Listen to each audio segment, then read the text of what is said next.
The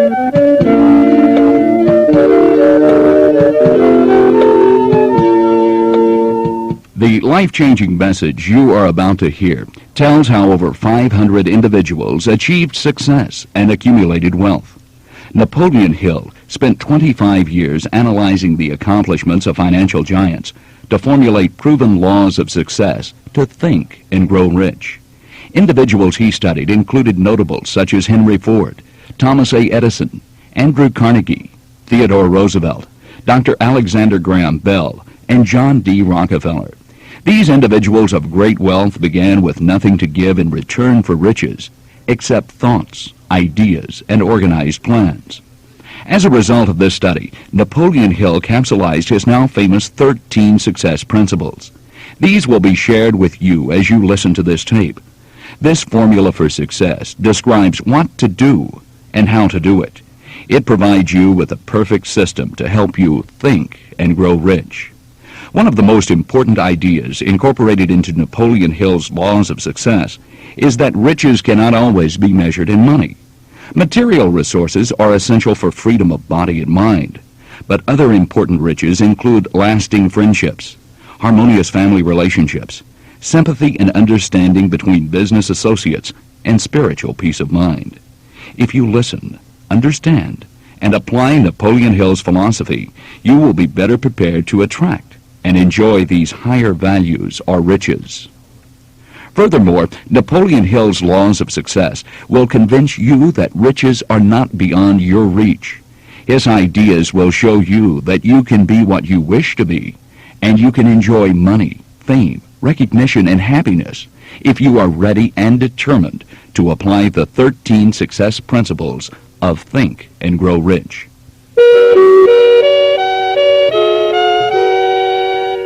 The first step to riches is desire.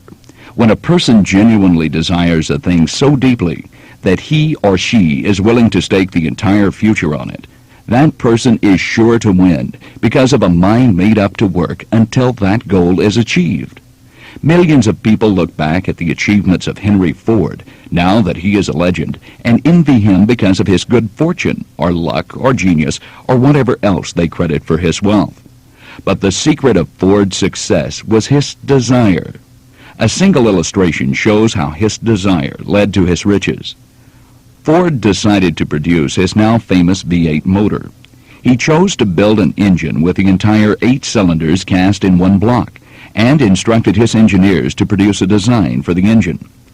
The design was placed on paper, but the engineers said it was simply impossible to cast an 8-cylinder gas engine block in one piece.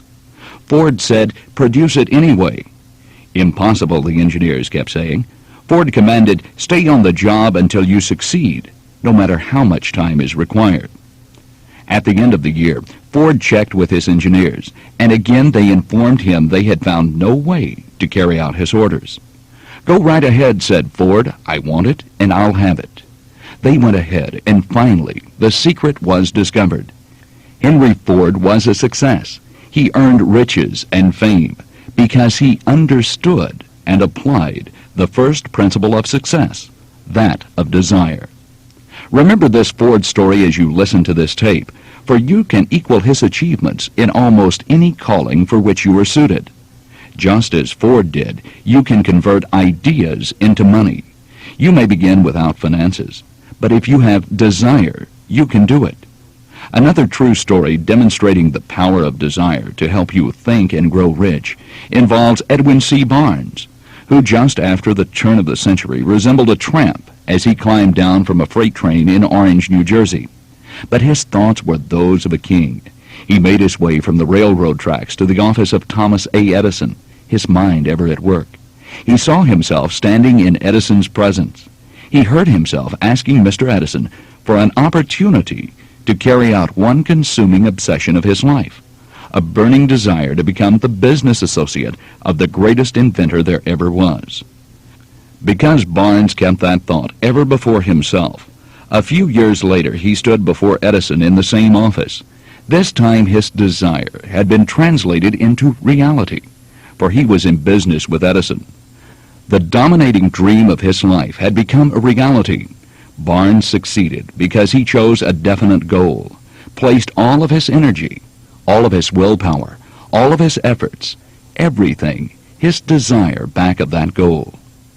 The morning after the Great Chicago Fire, a group of merchants stood on State Street looking at the smoke and remains of what had been their stores. They went into a conference to decide whether they should try to rebuild or leave Chicago and start over in a more promising section of the country. They reached a decision, all except one, to leave Chicago. The merchant who decided to stay and rebuild pointed a finger at the remains of his store and said, "Gentlemen, on that very spot, I will build the world's greatest store, no matter how many times it may burn down." That store was built, and the Marshall Field Building stands today as a towering monument to the power of the state of mind known as desire. It would have been easy for Marshall Field to have done exactly what his fellow merchants did. Mark well this difference, because it's the same difference that distinguished Henry Ford and Edwin C. Barnes, as well as Marshall Field, from thousands of other young men and women. It is the same difference that distinguishes practically all who succeed from those who fail. Wishing will not bring riches, but desiring riches, material and otherwise, with an obsession, and then planning definite ways to accomplish those goals, and backing those plans with persistence that does not recognize failure, will bring riches. Translating desire into riches requires carrying out 6 definite practical steps. Number 1. Fix in your mind the exact amount of money you desire. It is not sufficient merely to say, "I want to make a lot of money." Be definite. Number 2. Determine exactly what you intend to give in return for the money you desire. There is still no such reality as something for nothing. Number 3. Establish a definite date when you intend to possess the money you desire. Number 4. Create a definite plan for carrying out your desire, and begin at once, whether you're ready or not, to put this plan into action. Number 5. Write out a clear, concise statement of each of these steps, first through fourth. Number 6. Read your written statement aloud, twice daily, once just before retiring at night, and once after arising in the morning. As you read, see and feel, believe yourself already in possession of these riches. Remember that these steps work not only for money, but they are the steps essential for the attainment of any definite goal. To apply them successfully demands an understanding that accumulation of money or other vital goals cannot be left to chance, good fortune, or luck. All who have accumulated great fortunes or reached great heights of accomplishment first did a certain amount of dreaming, hoping, wishing, desiring, and planning before they acquired their riches or attained their goal. Almost every great leader from the dawn of civilization down to the present was capable of seeing a vision, dreaming, desiring a worthwhile goal. Christianity, for example, is a great power in the world today because its founder had a desire, a vision. The Bible says it this way, "Where the people have no vision, they perish." Or to put it another way, if you do not see great riches, monetary or otherwise, in your imagination, you will never see them in your bank balance. Remember, too, that all who succeed in life may get off to a bad start, pass through criticisms and even heartbreaking struggles before they bring their desire into reality. Booker T. Washington, for example, was born into slavery. Because he was tolerant, had an open mind on all subjects, and was a dreamer and a worker, he left his mark for good on the human race. Helen Keller became deaf, dumb, and blind shortly after birth. Despite her great misfortune, her entire life served as evidence that no one is ever defeated until defeat has been accepted as reality. Before considering the next principle of success, kindle anew in your mind the fire of desire, hope, an open mind, and courage. If you have this state of mind and a working knowledge of the other principles discussed in this tape, you will have all you need to think and grow rich.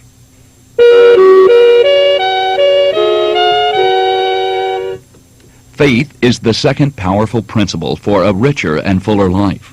A great person once said, "I believe in the power of desire backed by faith, because I have seen this power lift people from lowly beginnings to places of power and wealth."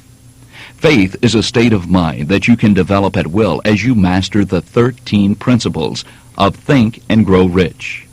How faith can be developed may be made clearer through a negative example. A famous criminologist explained how people sometimes become criminals this way. When individuals first come into contact with crime, they abhor it. If they remain in contact with crime for a time, they become accustomed to it and endure it. The expert on crime concluded that if they remain in contact with crime long enough, they become influenced by it, and they finally embrace it. This example demonstrates how the subconscious mind takes in negative or destructive thoughts and acts upon them just as readily as it absorbs and acts upon positive or constructive thoughts. This accounts for the strange phenomenon that millions of people experience and refer to as misfortune or bad luck. These people believe themselves doomed to poverty and failure because of some mysterious force over which they believe they have no control. They are actually the creators of their own misfortunes because of the negative beliefs picked up by their subconscious mind and translated into physical behavior. In contrast, you can benefit by passing on to your subconscious mind any desire you wish transformed into its physical or monetary equivalent. Your belief or faith or state of positive expectancy is the element that determines the action of your subconscious mind. Understand this truth, and you will know why it is essential for you to eliminate negative emotions and to encourage positive emotions as dominating forces of your mind. Saturate your thinking also with the belief that you must have faith in yourself and faith in a higher power, and remind yourself that faith is the eternal power that conveys capability, life, and action to beliefs and thoughts. Faith is the starting point of all accumulation of riches. Faith is the basis of all miracles and all mysteries that cannot be analyzed by the rules of science. Faith is the only known remedy for failure. Faith is the force, when mixed with prayer, that gives direct communication with the higher power. Resolve now to build your faith. Put your faith into action by writing out a statement of your major purpose in life or your goals. Commit them to memory and repeat them out loud day after day until the vibrations of your words have penetrated your subconscious mind. Here is a formula that will help you build your faith if you will work at it. Repeat these statements. Number 1, I know I have the ability to achieve the object of my definite purpose in life. Therefore, I demand of myself persistent, continuous action toward its attainment, and I here and now promise to render that action. Number 2, I realize the dominating thoughts of my mind will eventually reproduce themselves in outward physical action and gradually transform themselves into physical reality. Therefore, I will concentrate my thoughts for 30 minutes daily upon the person I intend to become, thereby creating in my mind a clear mental picture of that person. Number 3, I know that any desire I persistently hold in my mind will eventually seek expression through some practical means of attaining it. Therefore, I will devote 10 minutes daily to demanding of myself the development of self-confidence. Number 4, I have written down a clear and definite description of my chief aim in life, and I will never stop trying until I have developed sufficient self-confidence for its attainment. Number 5, I fully realize that no wealth or position can long endure unless built upon truth and justice. Therefore, I will engage in no transaction which does not benefit all whom it affects. I will eliminate hatred, envy, jealousy, selfishness, and cynicism by developing love for all humanity. I will cause others to believe in me because I will believe in them and in myself. In conclusion, repeat this oath. I will sign my name to this formula, commit it to memory, and repeat it aloud once a day, with full faith that it will gradually influence my thoughts and actions, so that I will become a self-reliant and successful person. If you wish evidence of the power of faith, study the achievements of men and women who have employed it. At the head of the list comes Jesus Christ, a compelling force who influences the minds of people. The basis of Christianity is faith, and the sum and substance of the teachings and achievements of Christ have been faith. Believe this, and you can think and grow rich.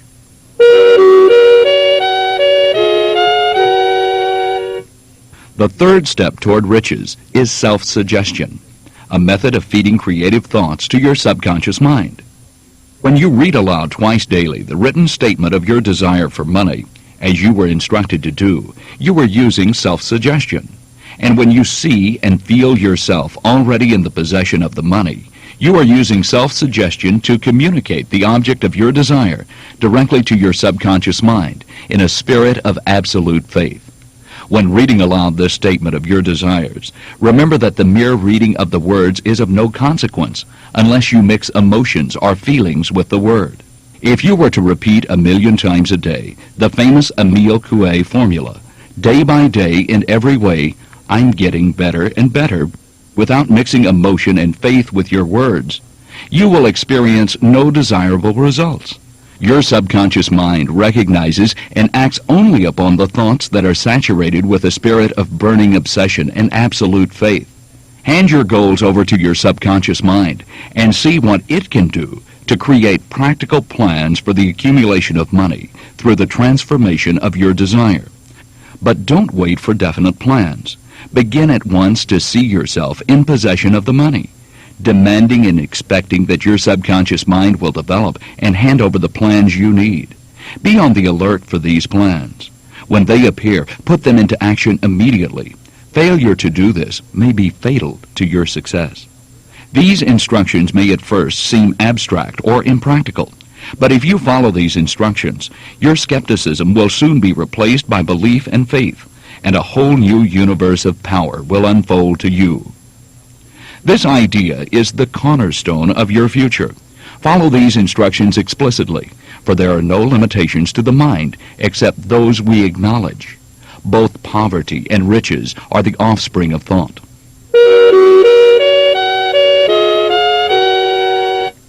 The fourth principle toward riches emphasizes specialized knowledge. There are two kinds of knowledge. One is general, the other is specialized. General knowledge, no matter how great in quantity or variety it may be, is but little use in the accumulation of money. The faculties of the great universities possess, in the aggregate, practically every form of general knowledge known to civilization. But most of the professors have little money. They specialize on teaching knowledge, but they do not specialize on the organization or the use of knowledge. Knowledge will not attract money unless it is organized and intelligently directed through practical plans of action to a definite goal of accumulating money. Lack of understanding of this fact has been the source of confusion to millions of people who falsely believe that knowledge is power. It is nothing of the sort. Knowledge is only potential power. Knowledge becomes power only when and if it is organized into definite plans of action and directed toward a definite goal. Before you can be sure of your ability to transform desire into monetary equivalent, you will require specialized knowledge of the service or merchandise which you intend to offer in return for fortune. Dependable sources of knowledge include colleges and universities, public libraries, night schools, home study courses, and cassette tapes and programs. As you acquire knowledge, organize it and put it to use through practical plans for a definite purpose. Knowledge has no value except that which can be gained from its application toward some worthy end. Successful people in all callings never stop acquiring specialized knowledge related to their major purpose, business, or profession.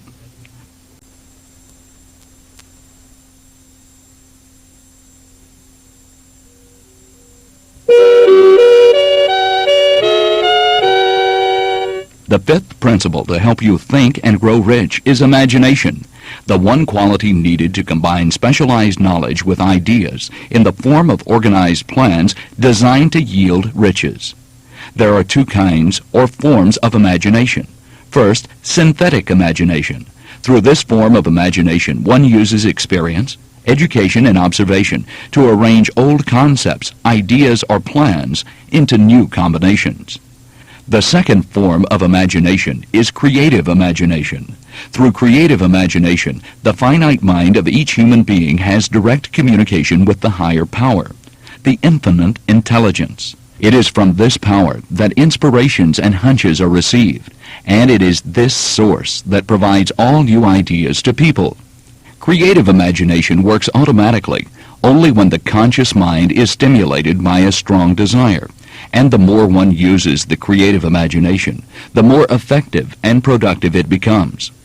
Great leaders of business, industry, finance, and great artists, such as musicians, poets, and writers, become highly successful because they develop fully their creative imagination.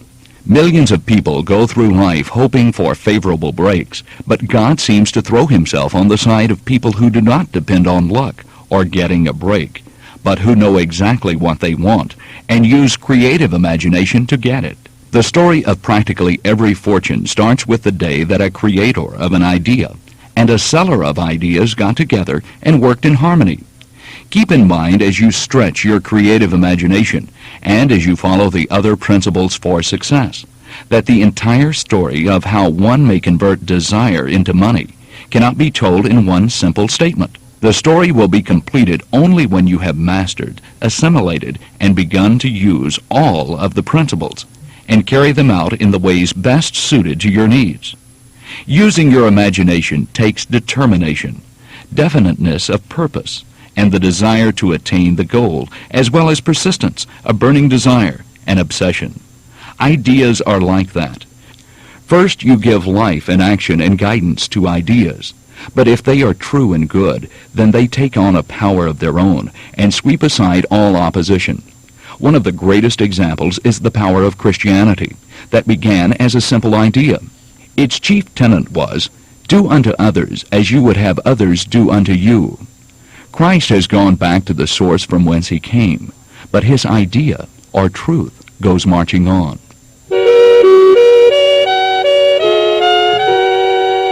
The sixth principle is organized planning.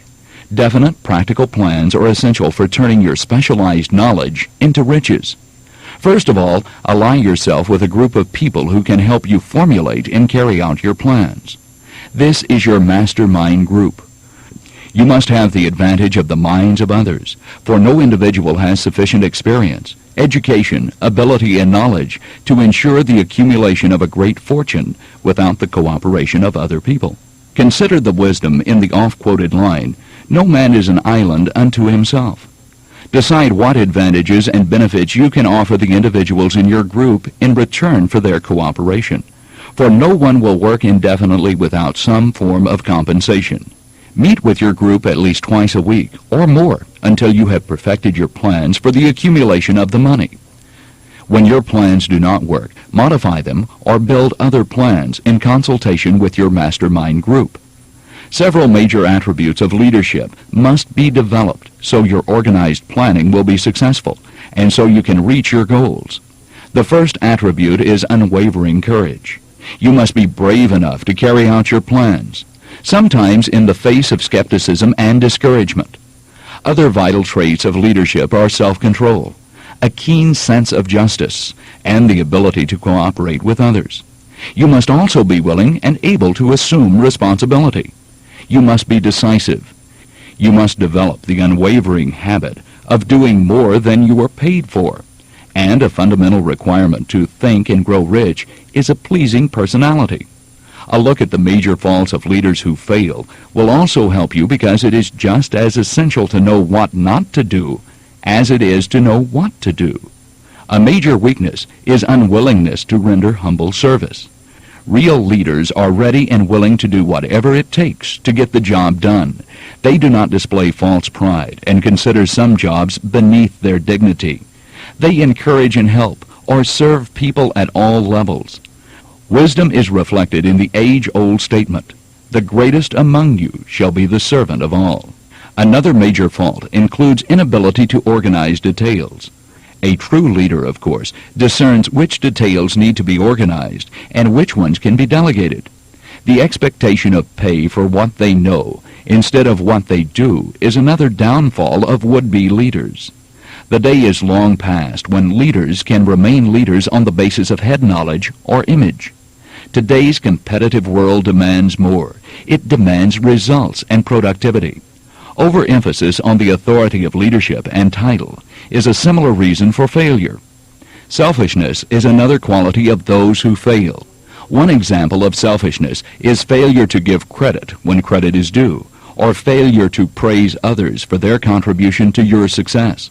Other reasons for failure include lack of self-discipline, lack of persistence, procrastination, and intemperance, such as overeating, overindulgence in alcoholic beverages, or sexual improprieties. The wrong selection of a vocation is an albatross around the neck and causes failure, just as the wrong selection of business associates causes business failures.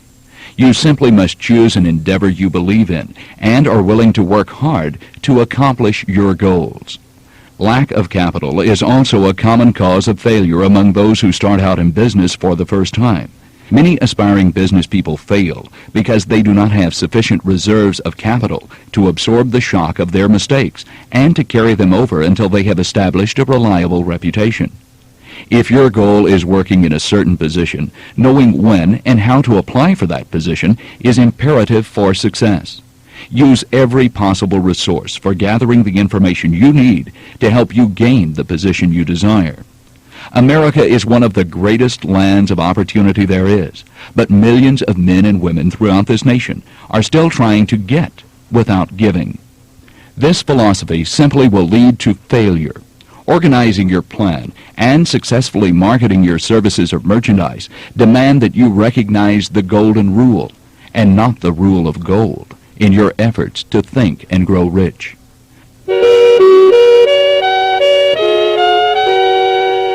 The seventh principle is decision. Most people accumulating fortunes have the habit of reaching decisions promptly and of changing these decisions very slowly, if at all. Having a definite goal makes reaching prompt decisions that much easier. So have your goal clearly outlined in your mind, and when you make up your mind, stay with it. You have a brain and a mind of your own. Use it. Define facts and find information that enables you to reach sound decisions. Keep your ears and your eyes wide open and your mouth closed if you wish to acquire the habit of prompt decisions. Those who talk too much often do little else. If they talk more than they listen, they not only deprive themselves of many opportunities to accumulate useful knowledge, they also disclose their plans and purposes to people who may discourage them. Remember, genuine wisdom is usually conspicuous through modesty and silence. Those who reach decisions promptly and definitely know what they want and generally get it. The leaders in every walk of life decide quickly and firmly. That's the major reason they are leaders. The world has a habit of making room for the people whose words and actions show that they know where they are going. Keep your own counsel when you begin to put into practice the laws of success for growing rich. Take no one into your confidence except the members of your mastermind group. Be very sure in your selection of this group, choosing only those who will be in complete sympathy and harmony with your purpose. After listening to this tape and understanding the principles necessary to accomplish any goal you decide you want to reach, then you must decide to put your plan into action if you want to change your desire into the reality of riches. The eighth principle for acquiring riches is persistence. The building of a fortune involves the application of all the principles of the philosophy of Think and Grow Rich. These principles must be understood, and they must be applied with persistence by all who accumulate money. There may be no heroic connotation to the word persistence, but the quality is to the character of successful people what carbon is to steel. Persistence is a state of mind. Therefore, it can be cultivated. It is the courage to keep on keeping on. 4 simple steps will lead you to the habit of persistence. The first is a definite purpose, backed by burning desire for its fulfillment. Second, a definite plan, expressed in continuous action. Third, a mind closed tightly against all negative and discouraging influences, including negative suggestions of relatives, friends, and acquaintances. And fourth, a friendly alliance with one or more persons who will encourage you to follow through with both plan and purpose. These 4 steps are essential for success in all walks of life. These steps control your economic destiny. They lead to freedom and independence of thought. They guarantee favorable breaks. They convert dreams into reality. They lead to the mastery of fear, discouragement, and indifference. They lead to riches. Catch the full significance of these statements, and you will understand the importance of persistence in the accumulation of a fortune. Without persistence, you will be defeated, even before you start. With persistence, you will win. With persistence comes success. Power is the ninth principle to think and grow rich. Not only is power required for the accumulation of money, but power is necessary for the retention of money after it has been accumulated. Power may be defined as organized and intelligently directed knowledge. Plans are useless without sufficient power to translate them into action. Organized effort or power is produced when two or more people get together to work in a spirit of harmony toward a definite end. Power is created when you and your mastermind group, as these helpful people are called, convert your knowledge and experience into definite plans and express those plans in action. This principle has been demonstrated over and over again in the lives of successful business people who have surrounded themselves with other people who have capabilities and intelligence. Andrew Carnegie stated that he personally knew nothing about the technical end of the steel business. Moreover, he did not particularly care to know anything about it. The specialized knowledge he required for the manufacture and marketing of steel he found available through the individuals in his mastermind group. Henry Ford began his business career handicapped by poverty, illiteracy, and ignorance. But within the inconceivably short period of 10 years, Mr. Ford overcame these three handicaps. And within 25 years, he had made himself one of the richest men in America. Like Carnegie and Ford and others who accumulate great wealth, you can create power by organizing and directing a mastermind group of people who possess knowledge useful in your accumulation of money.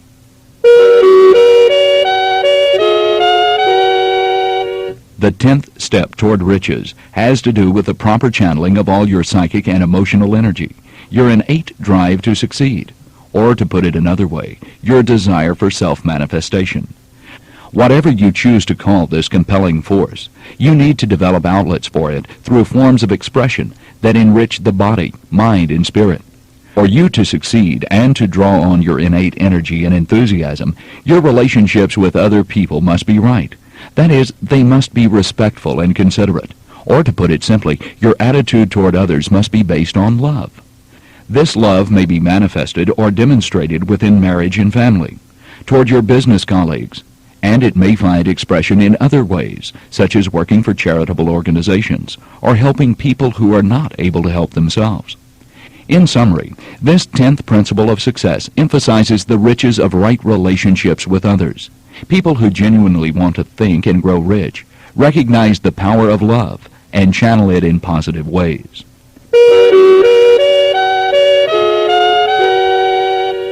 The 11th step toward riches is the use of the subconscious mind. It is a paramount connecting link. The subconscious mind works day and night. You cannot entirely control your subconscious mind, but you can voluntarily hand over to it any plans, desires, or purpose that you wish transformed into concrete form. The subconscious mind is a powerful connecting link between the finite mind of the human being and the infinite power of the higher power. It is the basis through which prayer may be transmitted to the source capable of answering prayer. The possibilities of creative effort connected with the subconscious mind are unlimited and imponderable. After you have accepted, as a reality, the existence of the subconscious mind and comprehend its all-powerful possibilities, you will understand why you have been repeatedly instructed to hold in your mind, as often as possible, a clear picture of yourself enjoying your accomplished goal. Your subconscious mind works continuously, around the clock, and it is open to all kinds of suggestions and ideas, negative as well as positive. So block negative, debilitating thoughts out of your mind, and fill your mind with positive, confident thoughts about yourself, your goals, and your capability of turning your desires into reality. Prayer, one of the most powerful positive forces ever experienced in the realms of human existence, has a definite role to play in your success. Prayer is the ultimate statement of positive thinking. It is a genuine expression of faith, And as we have already emphasized, faith is essential for you to reach your life's goals. Decide what you want from life. Determine what is best for you and those about you. Then tap your subconscious mind and the unbounded resources that are yours through its compelling force.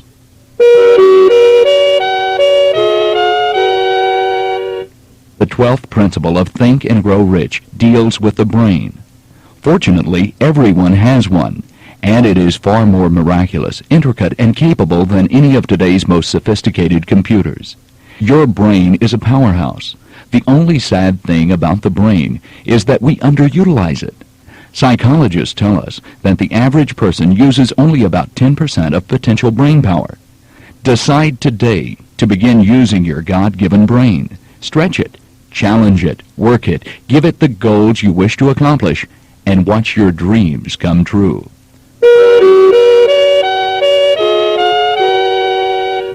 The 13th and final law of Think and Grow Rich is called the sixth sense. This principle can be assimilated, understood, and applied only by first mastering the other 12 principles. It cannot be described adequately to a person who has not mastered the other principles of the Think and Grow Rich philosophy, because such a person has no knowledge and no experience with which the sixth sense may be compared. But this sixth sense can be likened to Abraham Maslow's theory of self-actualization. Recognized as a renowned psychologist, Maslow identified several levels of human needs, with the most basic ones being fulfilled before the next levels can be fulfilled. The highest need is for the fulfillment of one's unique potential, which Maslow called self-actualization. The sixth sense is similar to self-actualization, for it recognizes the deep yearning within people to become all that they can be by using all their inner resources and abilities. The sixth sense recognizes the drive in the human spirit toward unity of personality, toward spontaneous expressiveness, toward full individuality and identity, toward becoming more fully functioning with a keen sense of purpose and aliveness. Napoleon Hill's sixth sense also captures the notion of synergism. That is, the added impact on your success that comes from the interaction of the 12 principles of success. Working together, they create an energetic momentum that results in maximum performance. The sixth sense is simply that intangible but dynamic, immeasurable power that comes from applying the 12 laws of success to think and grow rich. Ability to use this great power comes slowly through the application of the other principles. The sixth sense is the apex, the culmination of the laws of success. Diligent self-examination, serious thought or meditation, and conscientious application of all the other principles of success bring this 13th principle into focus until it is closely aligned to spiritual forces. People who follow the instructions in this tape arrive at a mountaintop understanding of themselves, of others, of how they fit into the master plan for life at its fullest. To chart your course to this kind of success, listen to this tape again and again, and practice the principles relentlessly. Cut yourself away from the average and the mediocre. Overcome self-doubt and self-sabotage. Remove the mental blocks that hold you back from succeeding and becoming all that you can be. Listen to these Think and Grow Rich principles and practice them. They hold the key that unlocks the door to life's bountiful wealth. You will be blessed.